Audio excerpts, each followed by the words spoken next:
So hello guys, I hope कि आप सब ठीक होंगे.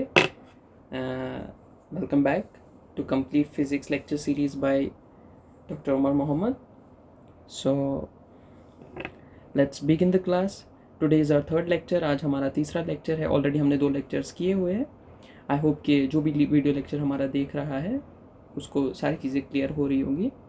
ठीक है. एंड मेक श्योर आप अपने जो भी हुसोएवर जितने भी बच्चे बाकी नीड में है, जिनको फिज़िक्स में दिक्कत है, जिनको फिज़िक्स समझ में नहीं आती है, जिनको बिल्कुल बेसिक से फिज़िक्स सीखनी है, you can share this channel with those students who are in need, so that वो भी जो है फिज़िक्स को बहुत आसानी से समझ सकें.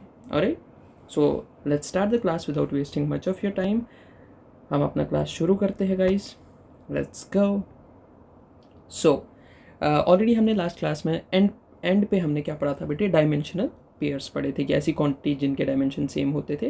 मैंने बोला था ये चार्ट याद कर लेना. इस चार्ट को याद करने से जो है बहुत सारे सवाल आप डायरेक्टली सॉल्व कर लेते हो और क्वेश्चन जो है गलत होने के चांसेस बहुत कम होते हैं. करते करते फिर नीचे मैंने ये ऑप्टिक्स वाला फॉर्मूला भी करा था. C=1 divided by under root of mu not epsilon not.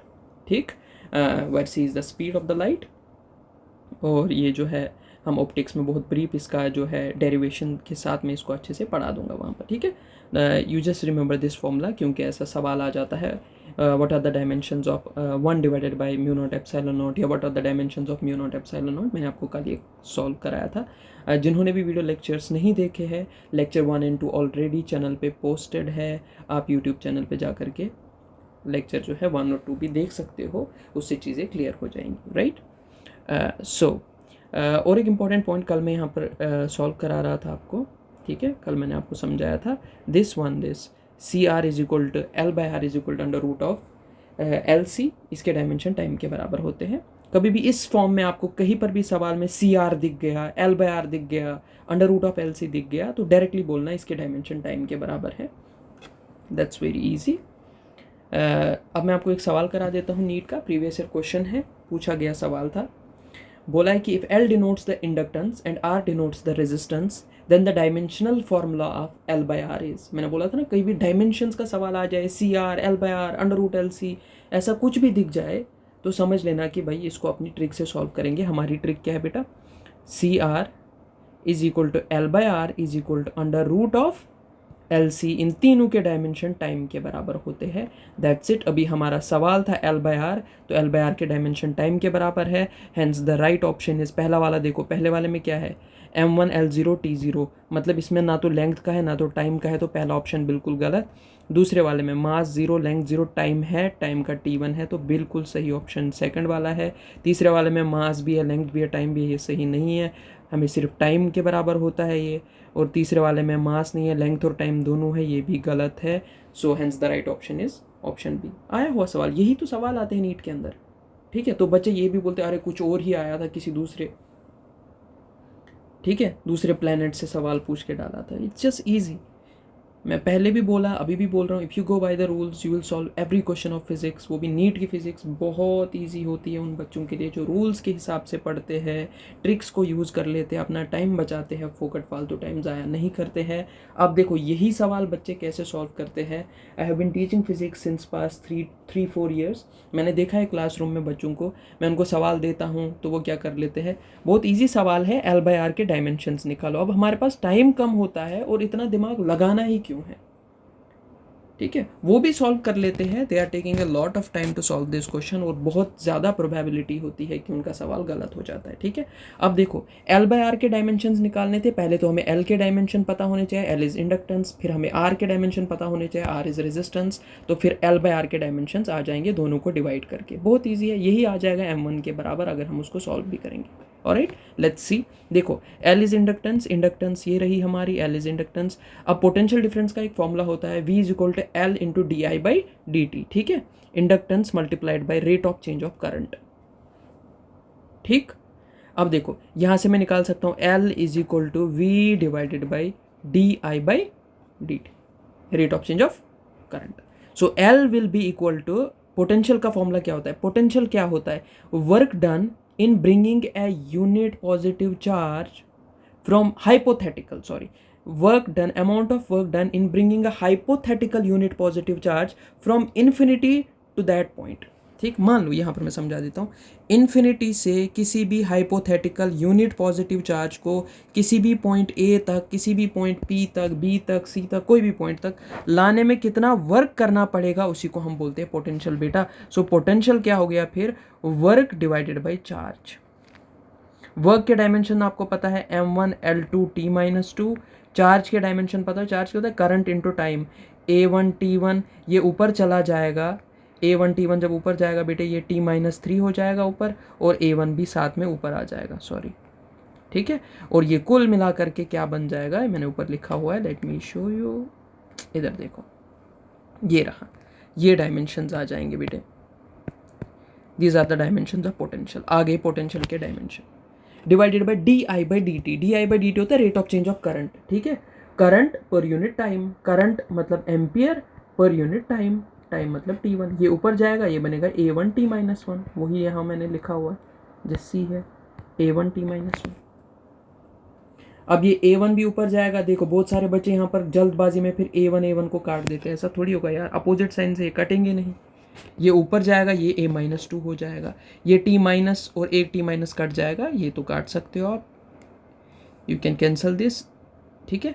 एक t-1 एक t-1 के साथ कटेगा, ऊपर t-2 ही बचेगा, and further it will be equal to m1 L2 T-2 a-2. ये आगे बेटे डायमेंशन किसके, इंडक्टेंस के डायमेंशन आ गए. This are the dimensions of inductance. क्या ये हमारा आंसर है, नहीं, हमें निकालना है inductance divided by resistance, L/R.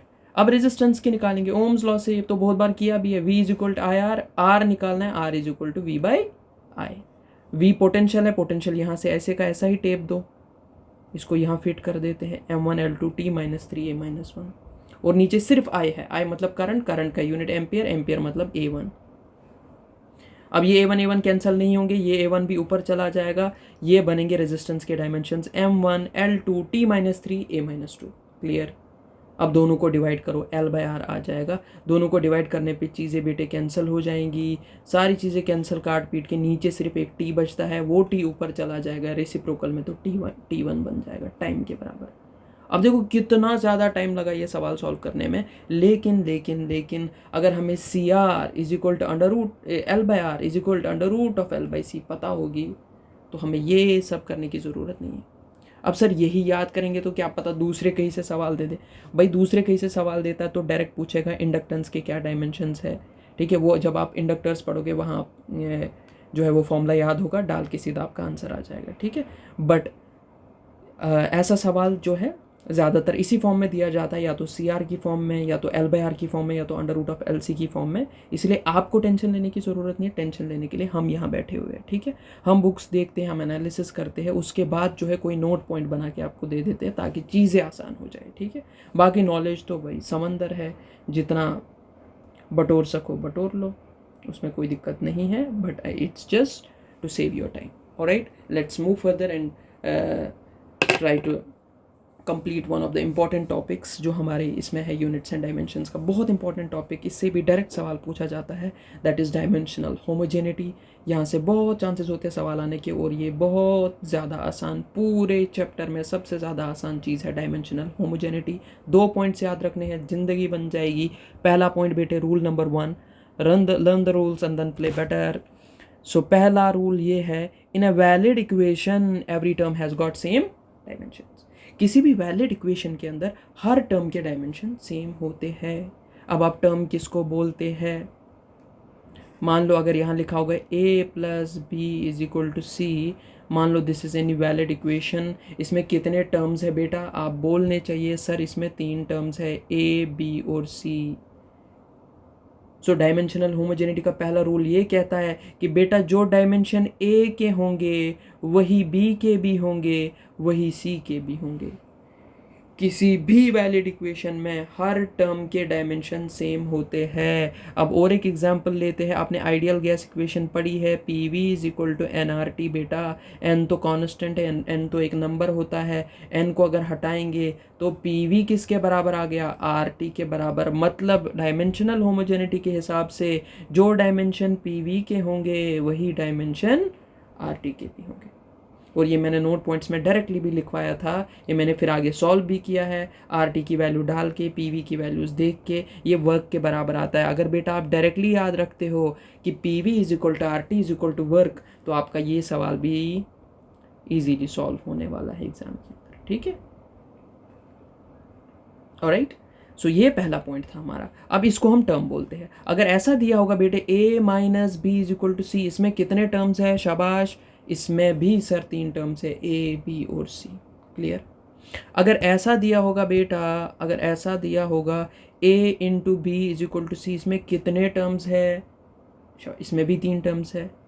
अबे बेवकूफ़, इसमें तो 2 ही टर्म्स है, A B तो एक ही टर्म है और C है।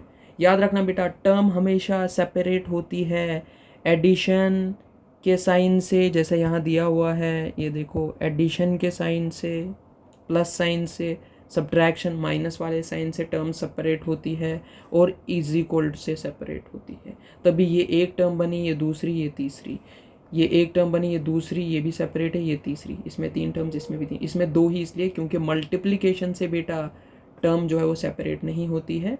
मल्टीप्लिकेशन से जो अगर 2 नंबर्स आपस में मल्टीपल हो रहे हो वो एक ही टर्म है, या अगर कोई भी 2 क्वांटिटीज आपस में मल्टीपल हो रहे हैं that just a single term, वो अलग अलग टर्म्स कंसिडर नहीं की जाएंगी। यहाँ आप ये नहीं बोल सकते जो डायमेंशन ए के वही बी के, नहीं, यहाँ आप ये बोल सकते हो ए बी के जो डायमेंशन है वो सी के बराबर होने चाहिए according two dimensional homogeneity rule number 1। That's it. I hope आपको रूल नंबर 1 समझ आया हो। क्वेश्चंस करेंगे और चीज़ें क्लियर हो जाएंगी। No need to worry, why fear when I am here. Alright, let's move. Second सवाल यहाँ पर है कि रूल नंबर 2 कहता है कि whenever 2 quantities are getting added और 2 क्वांटिटी, अरे वही बात घूम के फिर पूछ रहा है, whenever 2 quantities are getting added और subtracted they have same dimensions. कभी भी 2 क्वांटिटीज आपस में ऐड हो रही हो, सब्ट्रैक्ट हो रही हो, उनके डायमेंशन सेम होते हैं। मान लो जो मैंने अभी बोला था, आई एम सो सॉरी, जैसे मैंने बोला था A plus B is equal to C, the 2 quantities here are getting added, A minus B is equal to C, मान लो, ठीक है। यहाँ पर भी 2 क्वांटिटीज़ क्या हो रही है? ऐड। यहाँ 2 क्वांटिटीज़ क्या आ रही है? सब्ट्रैक्ट। तो मतलब जो डायमेंशन ए के वही बी के भी, जो डायमेंशन ए के वही बी के भी। ये सेकंड रूल था कि जब भी 2 क्वांटिटीज़ या तो आपस में ऐड हो रही हो या 2 क्वांटिटीज़ आपस में सब्ट्रैक्ट हो रही हो, उनके डायमेंशन बेटा सेम होते हैं। बस खत्म हो गया, यही था डायमेंशनल होमोजेनिटी। 1000 बार सवाल आया हुआ है नीट के अंदर भाई, इसमें बहुत बार जेई में सवाल आते हैं इसमें, ठीक है। अब मैं देता हूं आपको सवाल, सामने है PYQ NEET JEE, find the dimensions of constants A and B। 2 constants दिए हैं A और B, किसमें बेटा? Van der Waals equation. तो एग्जाम में टेंशन लेने वाली बात नहीं है, वैन डर वाल इक्वेशन ऐसे दी होती है, नहीं दी होती है तो याद कर लो, P plus A upon V square into V minus B is equal to RT। Basically ये क्या है, आप पढ़ोगे इसको अच्छे से, केमिस्ट्री फिजिक्स दोनों में। आपको पता है आइडियल गैस इक्वेशन की मॉडिफाइड फॉर्म है ये। आइडियल गैस इक्वेशन क्या होता है? PV इज इक्वल टू, अभी मैंने कराया था, NRT, है कि नहीं बेटा? अगर इसमें से N को हटा देंगे तो PV किसके बराबर आ गया? RT के बराबर। अगर प्रेशर में कुछ चीज़ ऐड कर देंगे, A upon V square add किया है, और वॉल्यूम में कुछ चीज़ सब्ट्रैक्ट किया है, तो यही बन गया van der Waals gas equation, ठीक है। अब ये जो A अपॉन वी स्क्वायर है, तब पढ़ाऊँगा बहुत अच्छे से। A अपॉन वी स्क्वायर को बोलते हैं प्रेशर करेक्शन। इसको बेटा, कहाँ गया यार, दूसरा दे दे हाईलाइटर, वेरी नाइस। इसको बोलते हैं प्रेशर करेक्शन। वॉल्यूम में जो चीज़ सब्ट्रैक्ट होती है उसको बोलते हैं वॉल्यूम करेक्शन। तो उसमें प्रेशर में कुछ चेंजेस की थी वैन डर वाल ने, ठीक है, और वॉल्यूम में भी कुछ चेंजेस की थी, और नया इक्वेशन बन गया van der Waals gas equation, right, van der Waals equation. खैर, अब मुझे उससे कोई लेना देना नहीं है, ये हम ब्रीफली पढ़ेंगे आगे जा करके। अभी हमें किस पे फोकस करना है कि डायमेंशनल होमोजेनिटी से सवाल कैसे देख के सॉल्व करना है। मान लो आप गए हो नीट में, आपको नहीं पता है वैन डर वाल इक्वेशन क्या होता है, प्रेशर करेक्शन क्या होता है, मान लो नहीं पता है, तब भी हमारा सवाल सॉल्व हो जाएगा। अब देखो कैसे होगा, क्या है rule number 1, whenever 2 quantities are getting added और सब्ट्रैक्टेड, सॉरी ये रूल नंबर 2 है, whenever 2 quantities are getting added और subtracted they have same dimensions. समझ में आ गया है। दूसरा, पहला वाला, in a valid equation every term has got same dimension, हर टर्म के सेम डायमेंशंस होते हैं। अब हम रूल नंबर 2 से इसको सॉल्व करेंगे, क्योंकि यहाँ मुझे एडिशन सब्ट्रैक्शन दिख रहा है, मुझे A और B को फोकस करना है। A इसमें है ना, और B इसमें है, क्लियर। तो मैं यहाँ डायरेक्टली बोल सकता हूँ कि V और B तो इक्वेशन में क्या हो रहे हैं, सब्ट्रैक्ट हो रहे हैं, तो V और B के डायमेंशन सेम होने चाहिए, क्योंकि यहाँ लिखा हुआ है कि अगर 2 क्वांटिटीज ऐड हो रही होंगी या सब्ट्रैक्ट हो रही होंगी उनके डायमेंशन सेम होते हैं। I can do that. दूसरा, यहाँ देखो ऐड हो रहा है, P plus A upon V square यहाँ पर ऐड हो रहा है, तो यहाँ पर भी हम क्या कर सकते हैं बेटा, यहाँ पर भी हम जो है रूल नंबर 2 लगा सकते हैं। अब देखो कैसे आ जाएगा, बहुत इजी। हम बोलेंगे सर ने बोला है कि P बराबर होता है A upon V square dimensionally, P के dimension A upon V square के बराबर होता है। ये मैंने नहीं बोला, ये तो हमें डायमेंशनल होमोजेनिटी ने बोला है, ठीक है, बिल्कुल सही बोला है जो भी बोला है, ठीक। अब हम यहाँ से इजीली जो है किसके डायमेंशंस निकाल सकते हैं, A के। तो बेटे ज़रा बताओ A किसके बराबर आ जाएगा, इस हिसाब से A को अपनी जगह ही रखेंगे, वी स्क्वायर को ऊपर भेजेंगे P वाली साइड से तो मल्टीपल हो जाएगा, so A will be equal to PV square. तो A आ जाएगा हमारा, A के dimension pressure into volume into volume. अब यहाँ वेलोसिटी मत कर देना, ये वंडरवॉल गैस इक्वेशन में उसमें प्रेशर वॉल्यूम ये सब चीज़ें होती है, ठीक है, उसमें वेलोसिटी नहीं होती। इतना तो बेसिक पता होना चाहिए, नहीं पता तो आगे पढ़ेंगे तब मैं आपको एक एक चीज़ लिखवा दूंगा इक्वेशन की, इसमें R क्या है, इसमें T क्या है, ठीक है, इसमें V क्या है, इसमें B क्या है, सब चीज़ लिखेंगे। अभी यहाँ फोकस करो, A किसके बराबर आएगा, P इंटू वी। अब बहुत बच्चे ये भी बोल रहे होंगे ये V इंटू वी कहाँ से आया, बेटे यहाँ पर वी स्क्वायर दिया हुआ है, ये वी स्क्वायर इसको खोल के लिखेंगे तो क्या बनेगा, V इंटू वी ही होता है वी स्क्वायर। क्लियर, अब समझ में आ गया होगा, लेट्स गो अहेड। अब बताओ मुझे ज़रा बेटे, PV कहीं देखा देखा है, इसीलिए तो चार्ट बनवाता हूँ मैं, कोई फालतू चीज़ नहीं होती है वो। PV किसके बराबर है, लेट्स गो एंड सी। ये देखो अपने चार्ट पे आ जाओ, देखो नीचे PV is equal to RT is equal to work. जो डायमेंशन PV के वही RT के वही वर्क के, तो वर्क तो हमारे पहले वाले चार्ट में था, M वर्क और एनर्जी के डायमेंशन सेम, तो यहाँ पुट कर लेंगे बेटे। सो A के डायमेंशंस आ जाएंगे हमारे, क्या हो रहा है ग्लिच हो रहा है, PV मतलब RT मतलब वर्क, वर्क के डायमेंशंस होते हैं M1 L2 T-2, और V हो गया अपना वॉल्यूम, वॉल्यूम होता है L3, ये भी मैंने डायमेंशंस टू रिमेंबर में आपको कराया था। Basis are same, powers will be added. अब देखो बेटे यहाँ पर ये एक है, ये दूसरा है, दोनों की बेस L है, पावर दोनों का ऐड हो जाएगा, 3L और 2L 5L बन जाएंगे। सो A के हमारे पास जो है डायमेंशंस आ गए, बहुत बहुत बधाई हो, M1 L5 T-2। I hope आपको समझ में आया। Clear clear clear clear, let's move ahead, ठीक है, कितना आसान है देखो डायमेंशनल होमोजेनिटी। दूसरा हमें B का निकालना है, बताओ कांस्टेंट B के भी डायमेंशंस निकालने हैं, तो ये डायरेक्टली कर सकते हो, sir V is equal to B whenever two quantities are getting added or subtracted, V और B सब्ट्रैक्ट हो रहे हैं तो इनके डायमेंशंस भी सेम होने चाहिए। सो B के डायमेंशन V के बराबर, V मतलब वॉल्यूम, वॉल्यूम बोले तो L क्यूब, बिल्कुल सही है, जाके बुक खोलो देखो ये सवाल आया हुआ है, ऐसे सॉल्व करेंगे। हमें नहीं पता है P क्या है, V क्या है, ये सब क्या है, वंडरवॉल गैस इक्वेशन है क्या, ये एग्जाम में दी होती है, ठीक है, टेंशन लेने वाली बात नहीं। अब समझ में आया कि चार्ट क्यों ज़रूरी है, क्लियर हुआ नहीं हुआ, ऑलराइट लेट्स मूव फर्दर। और एक सवाल दिया हुआ है, what is the unit of K, NEET JEE आया हुआ सवाल, what is the unit of K in the relation. Relation दिया हुआ बेटा यहाँ पर, आज आपको नया जादू दिखाते, देखो रिलेशन को जादू करेंगे, इस रिलेशन को उठा के यहाँ लाएंगे, थोड़ा इजी हो जाता है ना, बार बार कौन लिखेगा, ठीक है, ऑलराइट। सो ये एक रिलेशन दिया हुआ बेटा, दिस रिलेशन, ठीक, इस रिलेशन में हमें क्या पूछ रहा है, इसमें हमें K जो है K उसके यूनिट्स निकालने। अब डायमेंशंस नहीं का यूनिट निकालने, अरे कोई बात नहीं, यूनिट हो या डायमेंशन हो, चैप्टर का नाम ही तो है यूनिट्स एंड डायमेंशन, एक ही बात हो गई। देखो where U represents potential energy, सब चीज़ दी होगी, यूनिट्स एंड डायमेंशन में सवाल आएगा तो दिया होगा, V वॉल्यूम है, V वेलोसिटी नहीं है, U पोटेंशियल एनर्जी है, U और कुछ नहीं है, U उमर सर नहीं है, ठीक है। आ जाओ, U represents the potential energy, कोई भी एनर्जी हो, एनर्जी तो एनर्जी है हमारे लिए, मतलब एनर्जी बोले तो वर्क बोले तो M1 L2 T-2, ऐसे याद होना चाहिए। Y दिया हुआ है डिस्प्लेसमेंट के बराबर, A दिया हुआ है मैक्सिमम डिस्प्लेसमेंट बेटे, जिसको हम एम्पलीट्यूड भी बोलते हैं, ऑलराइट। खैर आ जाओ सॉल्व करते हैं इसको थोड़ा बहुत। देखो ये इसकी फॉर्म जो है वो अजीब सी है, ठीक है, यहाँ पता नहीं लगा सकते, कहीं मल्टीपल हो रही है, ऊपर K और Y आपस में मल्टीपल हो रहे हैं, फिर वो पूरे नीचे इक्वेशन के साथ हो, तो ये लीनियर फॉर्म में नहीं है इक्वेशन ना, बहुत स्ट्रेट लाइन फॉर्म में अच्छे से नहीं है। तो पहले इसको थोड़ा बहुत सिंप्लीफाई करेंगे इक्वेशन को। क्या करेंगे हम कि ये वाले हिस्से को उठा करके ऊपर ले जाएंगे, ठीक है। सो ये बनेगा u तो अपनी जगह ही था, यहाँ से क्या उठ के आ गया बेटे, वाई स्क्वायर प्लस ए स्क्वायर उठ के ऊपर आ गया। ये किसके बराबर आ गया, that will be equal to, यहाँ से बचा था के एन वाई। अब ये जो u है, ये u जो हमारा है ये दोनों को मल्टीपल है, इसको भी मल्टीपल है और इसको भी मल्टीपल है।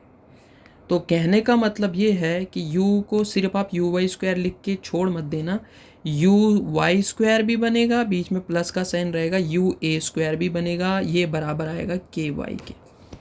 बन गई एक इक्वेशन भाई, देखो ये इक्वेशन बन गई हमारे पास। अब हमारे सामने इक्वेशन है, डायमेंशनल होमोजेनिटी ये कहती थी कि किसी भी वैलिड इक्वेशन के अंदर क्या होता है बेटा, सारे डायमेंशंस, हर टर्म के डायमेंशन सेम होते हैं। मतलब जो डायमेंशन इसके वही इसके भी, वही इसके भी, कोई भी दो को आपस में इक्वेट कर सकते हो, दोनों के डायमेंशन बराबर है। मुझे निकालना क्या है बेटे, के, तो मतलब इस वाले को तो कंपलसरी है, इसको लूँगा, ठीक है ना, इस वाले को किसी के साथ जोड़, किसी के साथ कंपेयर करके लूँगा, पता पड़े हम इन दोनों के डायमेंशंस बराबर कर रहे हैं, जो निकालना के है उसको अपनी जगह छोड़ रहे हैं। ऐसे भी बेवकूफ़ बहुत होते हैं दुनिया के अंदर, ठीक है, ऐसा हम बेवकूफ़ नहीं बनेंगे, ठीक, हमें ऐसा नहीं करना। तो हम क्या करेंगे फिर, एक तो यहाँ से लेंगे हम यू वाई स्क्वायर, एक हम लेंगे के वाई। क्यों लिया मैंने u y square, u a square क्यों नहीं लिया, क्योंकि सर इसमें भी y है, इस वाले में भी y है, y कैंसिल हो जाएगा, बताओ और इजी हो जाएगा। ऐसे सोचना पड़ता है, ठीक है, टाइम बचाना है, नीट निकालना है, जेई निकालना है। तो यू वाई स्क्वायर किसके बराबर है फिर, के वाई के बराबर। y और y एक बेटे कैंसिल हो जाएगा, k आ गया हमारा यू वाई के बराबर, हो गया, सॉल्व हो गया। सर कहाँ सॉल्व हुआ, ऑप्शन में तो यू वाई कहीं नहीं है बेटे, यू वाई नहीं है तो यूनिट तो है ना। व्हाट इज़ यू, दिया हुआ है, you represents potential energy, energy का यूनिट होता है जूल, नहीं पता है अब याद रखना, आगे पढ़ेंगे वर्क पावर एनर्जी में। सो के आ जाएगा जूल, वाई क्या है बेटा, डिस्प्लेसमेंट, डिस्प्लेसमेंट लेंथ होती है, लेंथ का ऐसा यूनिट मीटर होता है, सो जूल मीटर इसका आंसर होगा। परफेक्ट, समझ में आया क्या, दिमाग में बैठती है बातें नहीं, ठीक है। तो फोकस करने का, वीडियो जो है बार बार देखने का, समझ में नहीं आएगा तो एक बार फिर से देख लेना, ठीक है, थोड़ा फास्ट फॉरवर्ड करके तेज तेज तेज तेज देख के रिवाइज मार लेना, कोई भी पीछे दो जो लेक्चर छूटे हैं उनको कर लेना, ठीक है। एंड जिसको भी फिजिक्स में नीड है काइंडली शेयर करो, ठीक है। I just all I want is that I want to make a batch जिसमें लाइव क्लास में ले सकूँ, ठीक है। और that also will be free of cost, उसमें भी कोई पैसा नहीं लगेगा, इट्स जस्ट पैशन जो मुझे लाइव रखना है। आगे जा कर के सोच लेंगे बाकी चीज़ों के बारे में, लेकिन अभी अभी अभी के लिए मुझे क्या चाहिए, I just need group of students जिनके ऊपर मैं मेहनत करना चाहता हूँ, ठीक है, जिनको मैं फिज़िक्स समझाना चाहता हूँ बहुत अच्छे से, जो स्ट्रगल कर रहे होंगे और जो वाकई में लाइक डेडिकेटेड हो पढ़ने के लिए, ठीक है, उनका मुझे एक बैच चाहिए। कहीं से भी हो बच्चे, डजेंट मैटर, जो भी ऑनलाइन पढ़ रहा हो, किसी भी देश में बैठा हो, कहीं पर भी हो, ठीक है। सो इसलिए वीडियो को ज़्यादा से ज़्यादा शेयर कर लो अपने दोस्तों के साथ, ताकि जो है मैं वो लाइव बैच बना सकूं, ठीक है। तो फिर मैं जूम पे या लाइव यूट्यूब पे या किसी भी जगह पे कोई भी प्लेटफॉर्म सेलेक्ट करके I will make a group of students and then उनको जो है फ्री ऑफ कॉस्ट में पढ़ा दूंगा, चाहे 1 साल के लिए चाहे 2 साल के लिए, डजेंट मैटर, जब तक कि वो मेडिकल कॉलेज में ना घुस जाए, ठीक है, या किसी भी इंजीनियरिंग कॉलेज में ना चले जाए, ठीक। I hope you guys will help me with this, and मैं आपकी मदद कर रहा हूँ, आप मेरी मदद करोगे, ठीक है। It's just my passion, I just want to follow this passion, alright. चलो बहुत हो गई बातें, अब आगे बढ़ते हैं। और एक सवाल आया हुआ, देखो फिर से प्रीवियस ईयर क्वेश्चन, हमारे किसी रूल से ये पक्का सॉल्व होने वाला है। If p is equal to p not into e raise to the power of minus alpha t square, then find the dimensions of alpha. Alpha के डायमेंशंस निकालने हैं, ऑप्शंस दिए कि अल्फा डायमेंशन लेस होगा, दूसरा alpha have the dimension same as the of p, alpha के dimension, ये जो अल्फ़ा है इसके डायमेंशन इस पी के बराबर होंगे, ऐसा बोल रहा है। या alpha will have the dimensions of t minus 2, या alpha will have the dimension equal to that of dimensions of p multiplied by t raise to the power of -4। अब जो भी ऑप्शन की तरफ नहीं देखेंगे, अब देखो यहाँ पर जो क्वांटिटी मुझे निकालनी है वो है अल्फ़ा, और वो किस में है बेटे? अल्फा सर पावर में है। क्या अल्फा अकेले है? नहीं, अकेले तो नहीं है। तो साथ में क्या है उसके? आप बोलोगे सर अल्फा टी स्क्वायर जो है वो पावर है। आपको अगर याद हो, मैंने आपको पिछली क्लास में पढ़ाया था, आपके लिए पीछे चले जाते हैं, फिर थोड़ा बहुत हमारा सिस्टम हैंग हो जाता है पीछे जाने पे, क्योंकि काफ़ी बड़ी फाइल बन गई है ना, इसलिए।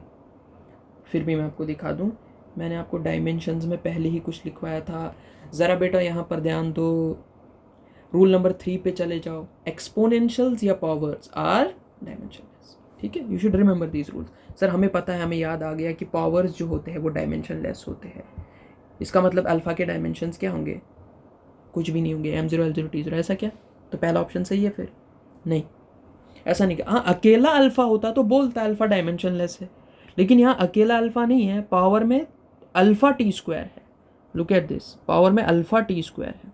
माइनस साइन भी है सर, माइनस साइन से कोई फर्क नहीं पड़ता है। ठीक है, अब देखो अल्फा टी स्क्वायर पावर है, और पावर्स क्या होते हैं रूल नंबर 3 के अकॉर्डिंग? पावर्स डायमेंशनलेस होते हैं। Alright alright alright. So alpha t square अगर डायमेंशनलेस है, इसको ऐसे लिख दो, alpha t square is equal to m0 l0 t0। हमें अल्फा के डायमेंशंस निकालने हैं, ये बनेगा m0 l0 t0 divided by ये टी स्क्वायर इधर जाएगा तो यहाँ डिवाइड हो जाएगा, टी स्क्वायर बनेगा। सर ये तो माइनस सॉरी स्मॉल में लिखा था आपने, कैपिटल में अपना ही क्यों लिख दिया? बेटा टाइम के डायमेंशंस कैपिटल टी से ही डिनोट किए जाते हैं, और पावर में 2 था वही 2 लिखा, और कुछ नहीं किया।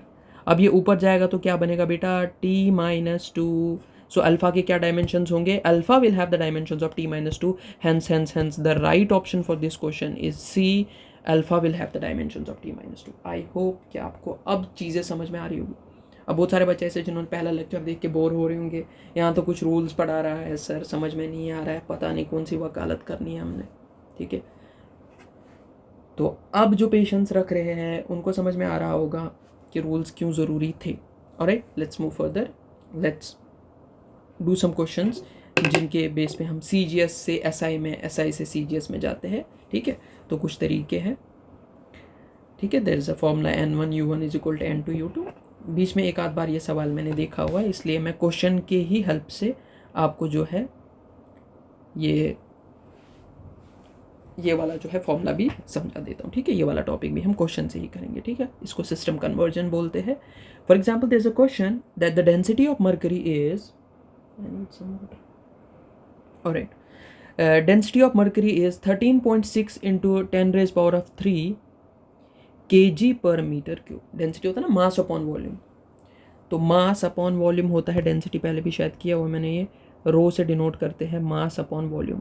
मास का ऐसा यूनिट होता है केजी, वॉल्यूम का ऐसा यूनिट होता है मीटर क्यूब। इसलिए यहाँ पर जो सिस्टम है मेरे हिसाब से ये SI सिस्टम में दिया हुआ है, आपके हिसाब से पता नहीं। सो मर्करी की डेंसिटी दी हुई थी 13.6 into 10⁻³ kg per meter cube. अब इसी की डेंसिटी हमने CGS सिस्टम में निकालनी है, सेंटीमीटर ग्राम सेकंड वाले सिस्टम में हमने इसकी डेंसिटी निकालनी। Quite easy. ठीक है, हम इसको कैसे सॉल्व करते हैं? देखो सीधे ही, अगर ऐसा कोई सवाल आए जिसमें पहले वैल्यू दी हो कि इतना वैल्यू है SI में, बताओ CGS में कितना वैल्यू होगा, उनको हम ऐसे सॉल्व करते हैं। लुक एट दिस, यहाँ दिया हुआ है डेंसिटी, आई एम सॉरी, ये देखो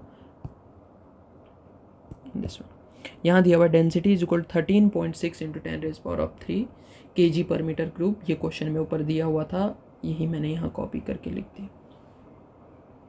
वो देखो 13.6 इंटू 10⁻³ kg को ग्राम्स में कन्वर्ट करूंगा, क्योंकि मुझे CGS सिस्टम चाहिए, सेंटीमीटर ग्राम सेकंड। मास जो है वो ग्राम्स में लेना है। 1 किलो में कितने ग्राम होते हैं? 1000 ग्राम होते हैं, तो यहाँ लिखेंगे 1000 ग्राम।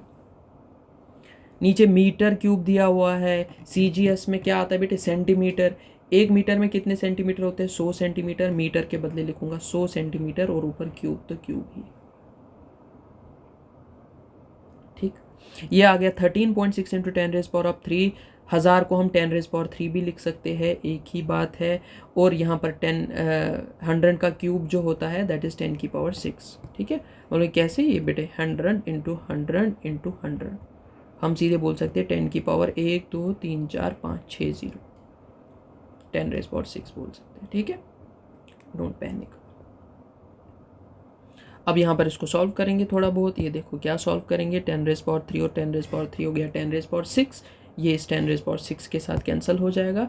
हमारा आंसर आ गया बेटा, दैट इज 13.6 ग्राम पर centimetre cube. This is the answer of the question. एक स्टेप में, एक झटके में आंसर। अब फॉर्मूला क्या है, फॉर्मूला है N1U1 is equal to N2।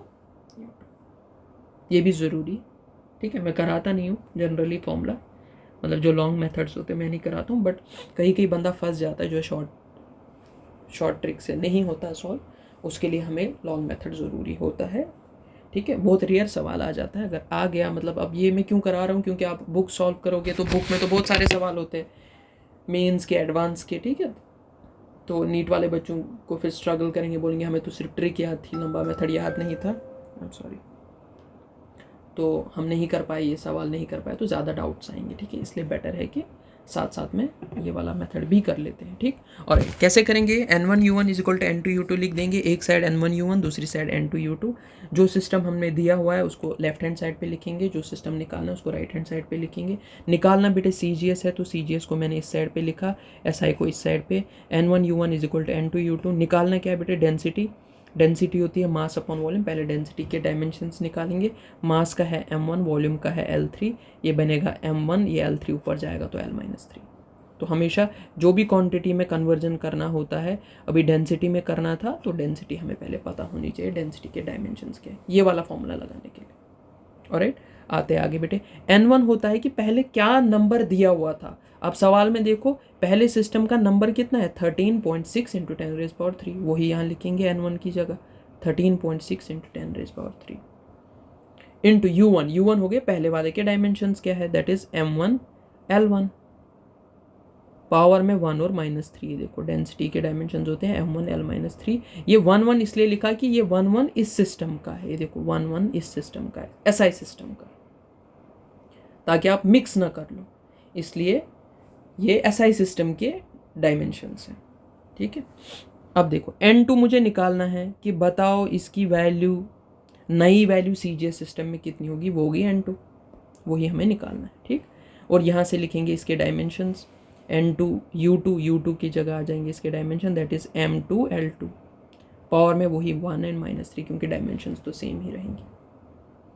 अब N2 को रखेंगे एक जगह पे, इस M2 L2 को दूसरी साइड ट्रांसफर करेंगे, ये डिवाइड हो जाएगा, तो ये रहा 13.6 into 10⁻3 M1 L1 raise to the power of -3 divided by M2 L2 raise to the power of 1 and -3। ये बेटे समझ में आ रहा है कि नहीं आ रहा है, ठीक है। मैं आपको दिखा देता हूँ करके कि यहाँ क्या हुआ, यहाँ कुछ नहीं हुआ। इधर देखो, मुझे ये N2 निकालना है बेटा, N2 किसके बराबर आ जाएगा फिर मेरा, ये M2 L2 जो है इसको उठा करके इस साइड ले जाऊंगा, ये डिवाइड हो जाएगा। तो इस साइड ऑलरेडी था क्या, इस साइड ऑलरेडी था 13.6 इंटू 10⁻3, और क्या था बेटा, और ऊपर था M1 L1, और था 1 एंड -3 इसके डायमेंशंस। ये जब ट्रांसपोज किया दूसरी साइड, ये हो जाएगा डिवाइड उस साइड में, मतलब M2 L2 इधर आ जाएगा, पावर में 1 एंड -3 तो है, ये किया मैंने, ठीक। अब इस 13.6 को थोड़ा अलग कर लेंगे इंटू 10⁻3 को, और इन mm वाली चीज़ों को अलग करके लिखेंगे, इनको ऐसे, ठीक। तो ये कुछ ऐसा आ जाएगा हमारे पास, लुक एट दिस, N2 आ जाएगा 13.6 इंटू 10⁻3, ये M1 और ये M2, M1/M2, पावर में, होल पावर में 1 रख दो, कोई फर्क नहीं पड़ता, पावर में जब 1 होता है, लिखो ना लिखो कोई फर्क नहीं पड़ता, whole raise to the power, दोनों का पावर 1 है। यहाँ से देखो ऊपर L1 है नीचे L2 है, तो L1/L2 दोनों के पावर में क्या है, -3। अब हम उल्टा करेंगे, ठीक है, रेसिप्रोकल सिस्टम। अगर L1/L2 के पावर में -3 है, अगर मैं उल्टा करूं L2/L1, तो इनके पावर में क्या हो जाएगा, +3 हो जाएगा, पावर चेंज हो जाएंगे, वही किया मैंने। देखो बेटा M1/M2 तो सेम है, L2/L1 किया, ऊपर L1/L2 था, नीचे L2/L1 किया, पावर में 300, क्लियर। 13.6 इंटू 10⁻3, 13.6 तो सेम ही है। अब मास पहले सिस्टम का क्या था, पहला SI सिस्टम था, SI सिस्टम का मास है 1 kg, दूसरा है M2, दूसरे सिस्टम में CGS सिस्टम है, उसमें ग्राम होता है तो 1 ग्राम। यहां देखो, यहां ध्यान देना, यहां L2 ऊपर है, समझ में आ रहा है? यहां लेंथ जो है ये दूसरे वाले सिस्टम की ऊपर है, इसलिए मैंने ऊपर दूसरा वाला सिस्टम CGS है, इसलिए वहां लिखा 1 सेंटीमीटर। और पहला वाला सिस्टम SI है, उसमें लेंथ का यूनिट मीटर होता है, इसलिए वो नीचे आ जाएगा इसे, क्योंकि रेसिप्रोकल हुआ था, ऊपर मैंने दिखाया था। पावर में क्यूब तो रहेगा ही रहेगा। ये आ गया 13.6 इंटू 10⁻³ 1 kg में बेटे कितने ग्राम होते हैं? बोलो बोलो, शाबाश, 1000 ग्राम होते हैं ना। सो यहाँ पर 1000 ग्राम या 10⁻³ ग्राम मैंने लिखा हुआ, 10⁻³ ग्राम। ठीक, ग्राम ग्राम को कैंसिल कर दो, सेंटीमीटर सेंटीमीटर को भी हटा दो। यह आ जाएगा 13.6 इंटू 10⁻³ इंटू 10⁻³ डिवाइडेड बाई 1 से कोई फ़र्क नहीं पड़ेगा। यह आ जाएगा 1 डिवाइडेड बाई 100 का होल क्यूब। 100 का क्यूब कितना होता है? 10⁻6 आएगा। 13.6 इंटू ये दोनों मिला करके bases are same, powers will be added, तो 10⁻³ एंड 10⁻³ हो गया 10⁻6। 1 का क्यूब 1 ही होता है, कोई फ़र्क नहीं पड़ेगा। डिनोमिनेटर में कितना बनेगा? चलो 1 रख देते हैं। डिनोमिनेटर में कितना बनेगा? 100 का क्यूब कितना होता है? 10⁻6। ये 10⁻6, ये 10⁻6 कटेगा, 13.6 आ गया नए सिस्टम में आंसर, जो कि CGS सिस्टम है। हमें पता है वो CGS सिस्टम है, और CGS सिस्टम की वैल्यू क्या होती है? डेंसिटी की वैल्यू क्या होती है? Mass upon volume. मास मतलब CGS सिस्टम में कितना? ग्राम। वॉल्यूम मतलब सेंटीमीटर क्यूब। ये आ जाएगा ग्राम पर सेंटीमीटर क्यूब। तो कितना टाइम लगा सॉल्व करने में? मैं आपको समझा रहा था, बाद में आपको इतना टाइम नहीं लगेगा। आंसर तो दोनों का सेम ही है ना, क्या फ़र्क पड़ता है कहाँ से आया। इसलिए ज़्यादा फोकस करो भाई शॉर्ट मेथड्स पे ही, क्योंकि एग्ज़ाम टाइम का गेम है। नीट का एग्ज़ाम हो या JEE का एग्ज़ाम हो, यहाँ पर टाइम की अहमियत बहुत ज़्यादा होती है। Just focus on the time, ठीक है? How to save the time, just focus on that. Alright, let's move to the next question. Convert a force of 20 Newton to a new system of units in which the unit of mass, length and time are taken as 4 kg, 2 meter and 5 second respectively. ठीक है? सो यहाँ पर दिया हुआ है कि 20 Newton का कोई फोर्स लग रहा है, 20 न्यूटन बोला है साथ में, तो ये SI सिस्टम है, क्योंकि फोर्स का यूनिट होता है न्यूटन इन SI सिस्टम। बोला कि कोई दूसरा नया ही यूनिट बनाया है हमने, जिसमें मास, लेंथ और टाइम जो है, मास का यूनिट 4 kg रखना है, लेंथ का यूनिट 2 मीटर रखना है, और टाइम का यूनिट 5 सेकंड रखना है। उसमें बताओ भाई जो है फोर्स की वैल्यू कितनी आ जाएगी? Same, N1U1 is equal to N2U2। N1 दिया है 20 न्यूटन, यहाँ 20 न्यूटन लिखेंगे। ये सिस्टम SI है, तो M1 L1 T माइनस, पहले तो फोर्स है तो फोर्स के डायमेंशन पता होने चाहिए ना। U फोर्स किसके बराबर होता है? Mass into acceleration. मास हो गया M1, एक्सेलरेशन कितना हो गया? L1 T minus 2। ये बनेगा M1 L1 T माइनस 2। वही मैंने यहाँ लिखा है, M1 L1 T माइनस 2। ठीक है? और इसके पैर में नीचे छोटू सा 1 1 1 रख दो, क्योंकि ये SI सिस्टम की वैल्यूज़ है।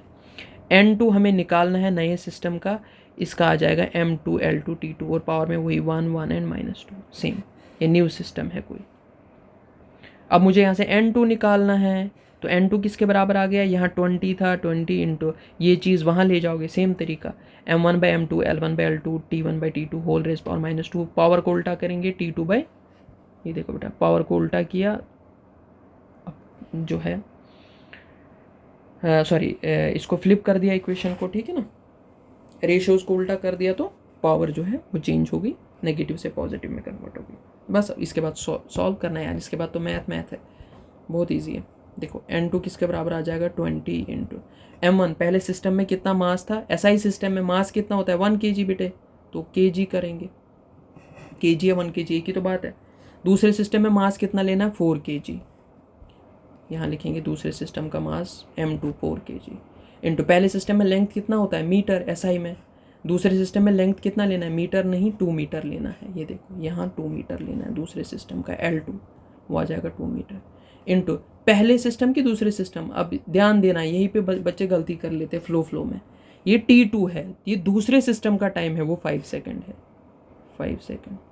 पहले सिस्टम का टाइम सिंपल 1 सेकंड होता है, या सेकंड लिख दो, पावर में +2 है। Second cancel, meter cancel, kg cancel, 4 1 4, 4 5 20, N2 आ जाएगा बेटे आपका, ऊपर 5 बचा और कुछ बचा नहीं, और यहाँ पर 5 का स्क्वायर बचा। 5 का स्क्वायर कितना होता है 25, ठीक है। 25 × 5 कितना होता है, 5 5 ज़ा 25, 5 2 कैरी, 2 5 ज़ा 10, 11 12 125, ठीक बेटा, 125 न्यूटन्स। आई होप कि आपको चीज़ समझ में आई हो। Clear clear clear, very nice. Alright, so इसका आंसर 125 तो नहीं था यार, कहाँ गलती करी हमने। लेट्स सी और कुछ है क्या। ओह ये 2 भी तो था नीचे यार, mm के साथ 2 भूल गया।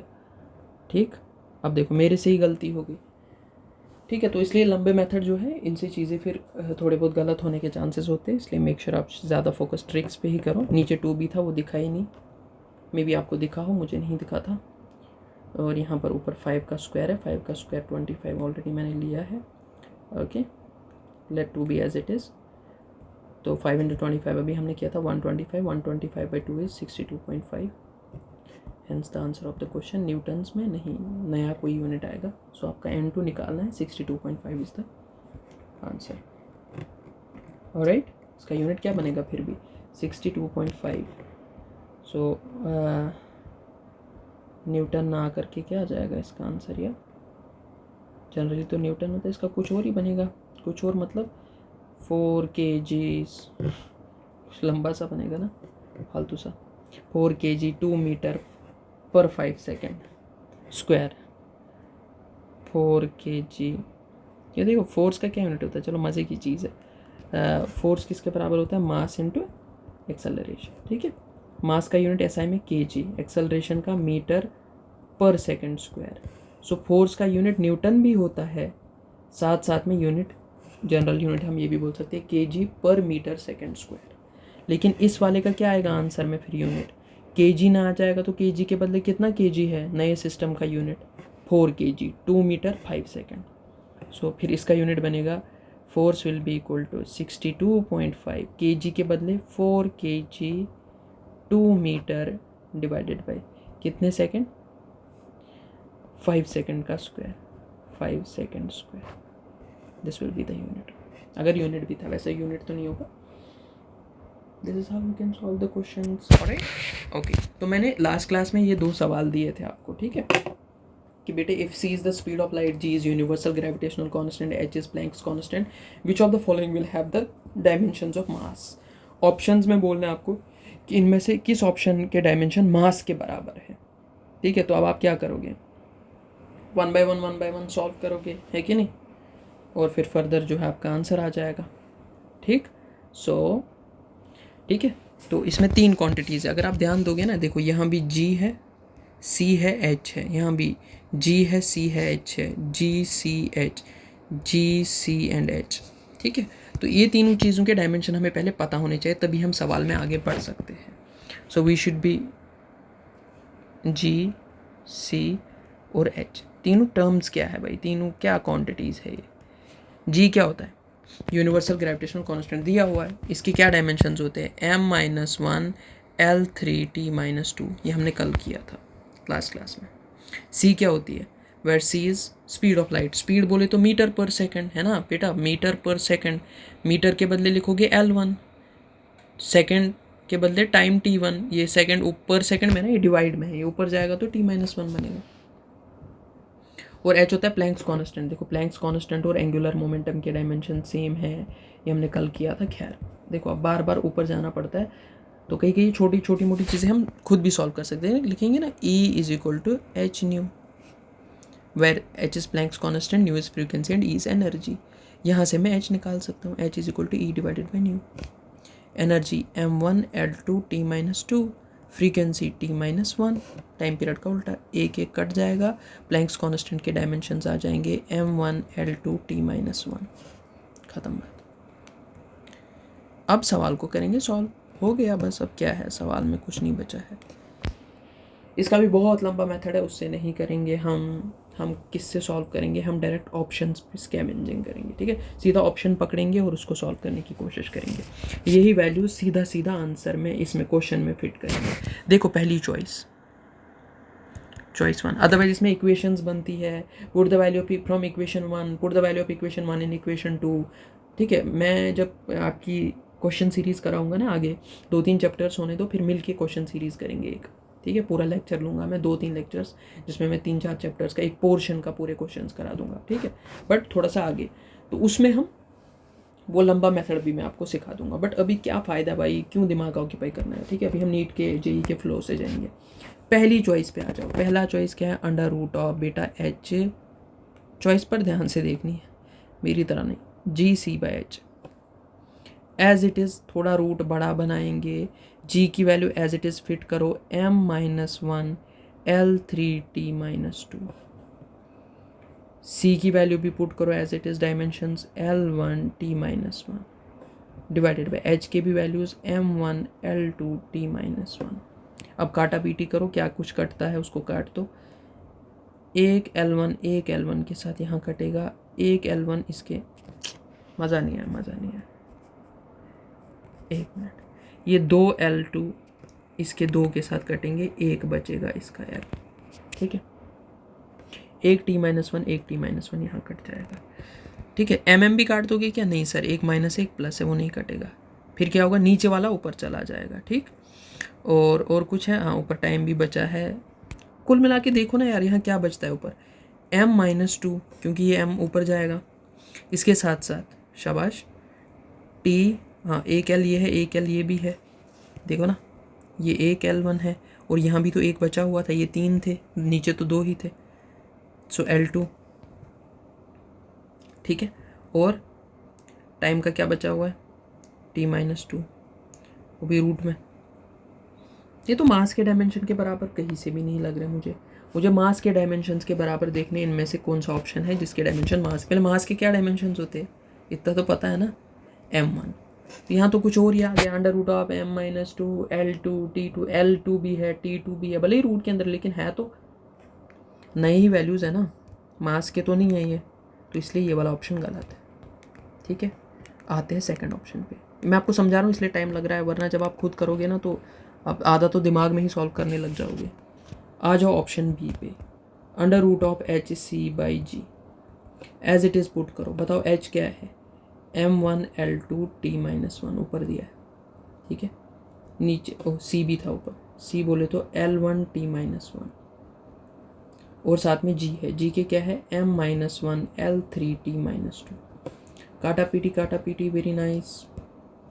दूसरा पेन ले लेते हैं, चलो क्या कटेगा भाई, एक L1 ऊपर है, 2 L1 यहाँ है, एक और 2 गए 3, नीचे वाले 3 के साथ कट जाएगा, सेम साइन है। ये t-1 हो गया t-2, नीचे वाले t-2 के साथ कट जाएगा। m-1 m+1 कटेगा, नहीं कटेगा, ये ऊपर जाएगा, ये भी प्लस हो जाएगा। आगे आंसर भाई, दिख रहा है आपको आंसर आता हुआ। रूट में सिर्फ बचेगा m2, क्योंकि ये m ऊपर जाएगा, माइनस वाला ये भी प्लस हो जाएगा, स्क्वायर और रूट कैंसल, तो आ गया ना m, खाली m का मतलब m1 ही तो है, जो कि मास के बराबर है। B is the right answer of the question. ठीक है बेटा, लंबे मेथड पे नहीं जाएंगे ना अब, ऑलराइट, ओके। और एक सवाल आ गया भाई नीट जेई फिर से, if E is energy, V is velocity and T time are chosen as the fundamental quantities, then the dimensions of surface tension will be। Surface tension की क्या डायमेंशंस होते बेटे, सरफेस टेंशन किसके बराबर होता था, फोर्स पर यूनिट लेंथ। पढ़ेंगे आगे, मैंने लास्ट क्लास में कराया था, तो अभी नहीं पता तो बस ये फॉर्मूला याद रखो, फोर्स अपॉन लेंथ। फोर्स के क्या डायमेंशन, m1 L2 t-2, ऐसा क्या, नहीं m1 L1 t-2, ये तो एनर्जी के। लेंथ के क्या डायमेंशन है, लेंथ के हो गए L1, लेंथ कैंसल बेटा, तो सरफेस टेंशन के पहले तो डायमेंशंस के आगे m1 L0 t-2 या m1 t-2 L0, अगर ना भी लिखो तो m1 t-2। ओके ठीक, तो अब क्या पूछ रहे हैं कि अगर E एनर्जी है, V वेलोसिटी है, T टाइम है, तो बताओ भाई सरफेस टेंशन के डायमेंशन इनमें से किसके बराबर होंगे। ये तो खुद सॉल्व कर सकते हो, नहीं भी करोगे तो चलो मैं करा दूँ। पहली चॉइस पे आ जाओ, चॉइस नंबर 1, चॉइस ए, E energy V, okay. Energy के क्या डायमेंशन से सीधा लिख दो, पहले तो ऑप्शन लिखो क्या है, ई v minus two t minus one. ठीक है बेटा, अब आ जाओ। एनर्जी के क्या डायमेंशंस है, m1 l2 t minus two, as it is लिखेंगे। क्या ई के पावर में और कुछ है क्या, नहीं है। ये देखो ई के पावर में कुछ नहीं है, सिर्फ ई के डायमेंशंस सीधा सीधा नीचे लिखे मैंने। ओके आ जाओ, फिर किसके डायमेंशंस है, मल्टीपल रख देंगे बीच में। वी क्या है भाई, देखो यहाँ वॉल्यूम ले लोगे, वेलोसिटी ले लोगे, क्या लेंगे, वो तो सवाल में दिया होगा, दिया हुआ है ऊपर वेलोसिटी, तो वेलोसिटी ही लेंगे ना, इसलिए डरना नहीं है कि कल को वी के बदले क्या लिखूँ मैं वहाँ। सो वी वॉल्यूम है कि वेलोसिटी है, वेलोसिटी है। वेलोसिटी बोले तो metre per second, metre per second बोले तो L1 t माइनस वन। क्या पावर में कुछ है, क्या है क्या पावर में कुछ, हाँ -2 पावर में है, तो यहाँ भी पावर में -2 लेना पड़ेगा ना यार, तो ले लो ना, होल पावर में -2। टाइम की क्या डायमेंशन है, t1 ही है, तो t1 के पावर में -1 रखना पड़ेगा, क्योंकि ऊपर इक्वेशन में दिया हुआ -1, ये देखो -1, इधर भी -1 रखना पड़ेगा। सॉल्व करो भाई, सॉल्व करो, क्या काटा पीटी होती है कुछ। ये बनेगा m1 l2 t minus to, तो यही रहेगा। ये बनेगा l माइनस टू, क्योंकि ये l के पावर में 2 है ना, ये इसका भी है और t का भी है, तो 2 1 2, लेकिन माइनस वाला 2। ठीक है, साथ में t, इसका -1 है पावर में, और ये -2 है, माइनस माइनस प्लस हो जाएगा, 2 1 2 हो जाएगा फिर से, मगर प्लस वाला 2 बनेगा, और ये t माइनस 1 हो जाएगा। बताओ कुछ कटता है क्या, ये +2 और -2 कटेगा। ठीक है, कैसे कटेगा बेटे, ये अपोजिट साइन कट जाते हैं, खत्म बात। तो अभी तो आपने बोला सेम साइन कट, बेटा अगर ऊपर होगा t माइनस टू, नीचे होगा t माइनस टू, तब तो ये जब ऊपर चला जाएगा ये तो अपोजिट बन गया ना, t माइनस टू, ये वाला t प्लस टू, नीचे तो ये कट जाता, लेकिन अब ये ऊपर जाएगा तो क्या बनेगा, t प्लस टू, तब भी कट जाएगा, एक ही तो बात है। अभी भी नहीं समझ आया किसी को तो कमेंट करके बता दो, नहीं आया तो अलग से समझा दूंगा। ओके, ये दो कट जाएंगे, l minus two l plus two भी कट जाएगा, क्या बचा बेटा यहाँ पर, m1 l0 t minus one. ये हमारा आंसर आ गया क्या, नहीं नहीं नहीं नहीं, कितना फ़र्क रह गया। हमारा आंसर आना चाहिए m1 l0 t minus to, यहाँ गया m1 l0 t minus one, बिल्कुल गलत है, पहला ऑप्शन सही नहीं है। ठीक है, अब जाते हैं नेक्स्ट ऑप्शन। ठीक है, तो हम सीधा जाएंगे ऑप्शन सी पे, कि मुझे तो पता आंसर वही है। ऑलराइट, चॉइस नंबर कहाँ गया, सी। ओके, चॉइस सी क्या कहती है अपनी, e v minus two t minus two, as it is put करो यार, इसमें भी एनर्जी की जगह क्या डालोगे, m1 l2 t minus to. अब तो कैलकुलेशन थोड़ी फास्ट हुई होगी, करने की कोशिश करो खुद भी। वेलोसिटी की क्या होती है, l1 t minus one meter per second, और पावर में -2 रखना है, और टाइम के पावर में भी -2 ही रखना है। t1 के पावर में -2 रखोगे तो t माइनस टू ही बनेगा। ठीक है बेटा, ये बनेगा m1 l2 t minus two into ये बनेगा l माइनस टू और t पॉजिटिव 2 और ये t नेगेटिव 2, ये दो को यही काट दो, ख़त्म करो इनकी बात, ये दो को यही काट दो, l प्लस टू और l माइनस टू भी कटेगा, ना l बचा ना t तो बचा है, ये बनेगा m1 l0 और t माइनस टू।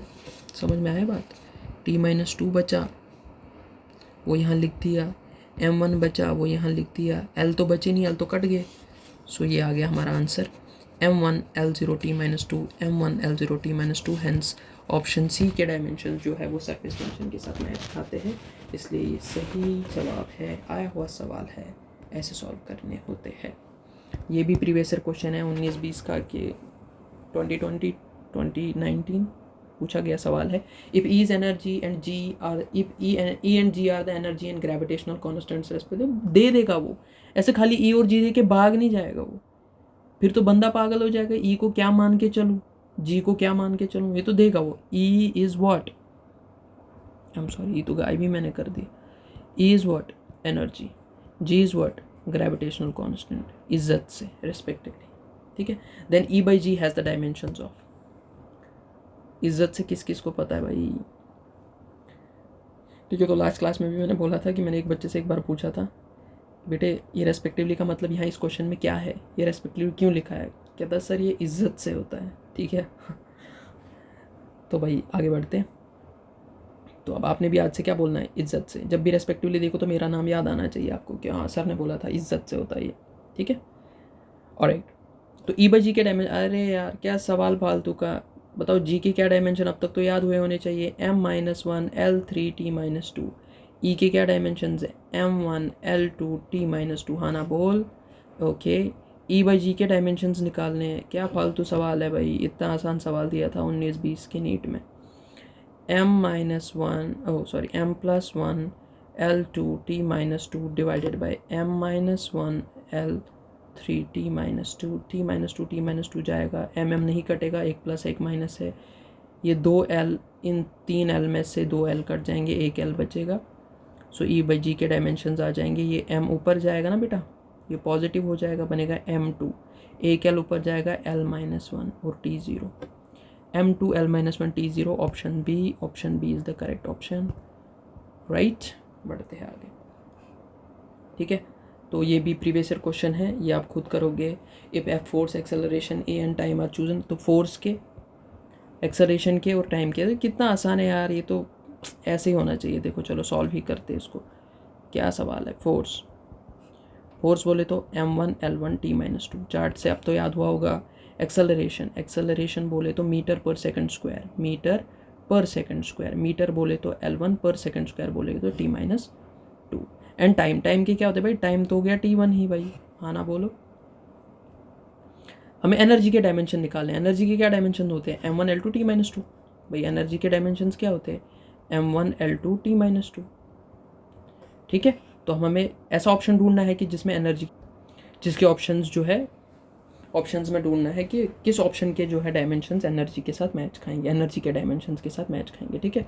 तो बेटा इसका सही ऑप्शन है FAT+2, ठीक।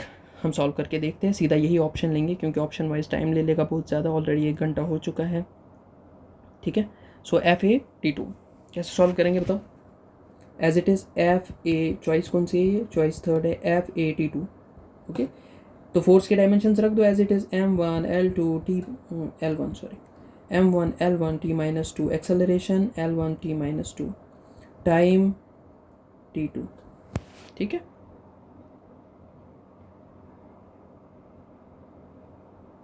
सॉल्व करो, बस हो गया। क्या क्या है भाई, जोड़ दो, जो चीज़ें जुड़ती है, जो कटती है वो काट दो, t-2 t+2 कट जाएगा एक, ओके, बाकी सब तो जुड़ जाएगा, ये बनेगा m1, देखो ध्यान से देखो, ये m1 मैंने यहाँ लिख दिया, ठीक है, आ गया m1। अब दूसरा क्या है, दूसरा है लेटर से ले लेते हैं, रेड से, एक L1 ये बचा है, एक L1 ये बचा हुआ है, 2 L1 है तो क्या बनेगा L2, आ गया L2 भी हमारा, ठीक है। तीसरा, अब देखो यहाँ पर ध्यान से, थर्ड हाईलाइटर से हाईलाइट करेंगे ब्राउन वाले से, यहाँ और क्या बचा है, और बचा है t-2, बाकी वो 2 तो कट गए, और वो t-2 यहाँ लिख देंगे। अब बताओ ज़रा यार, हो गया क्या सॉल्व। एनर्जी के डायमेंशंस क्या होते हैं, m1 L2 t-2, m1 L2 t-2, m1 L2 t-2। सो FAT2 जो है वो सही ऑप्शन है। 2 मिनट भी नहीं लगते भाई सॉल्व करने में इसको, ठीक है। आई होप आपको ये आज की क्लास बहुत अच्छी लगी हो, क्योंकि ऑलरेडी मैंने बहुत सारे सवाल कराए जिसमें बहुत सारा टाइम भी चला गया हमारा। So it's time to stop the lecture here, ठीक। In next class we will be doing the last class, उसमें हम करेंगे vernier caliper and screw gauge, ठीक है। 2 इंस्ट्रूमेंट्स है अलॉन्ग विद द 0 एरर, ठीक है। 3 टॉपिक्स हमारे बचते हैं, और इसके साथ साथ बहुत खूबसूरत नीट 2024 का सवाल एक झटके में सॉल्व करेंगे। तब तक आप इसको देख लेना कि आप इसको कैसे सॉल्व करते हो, ठीक।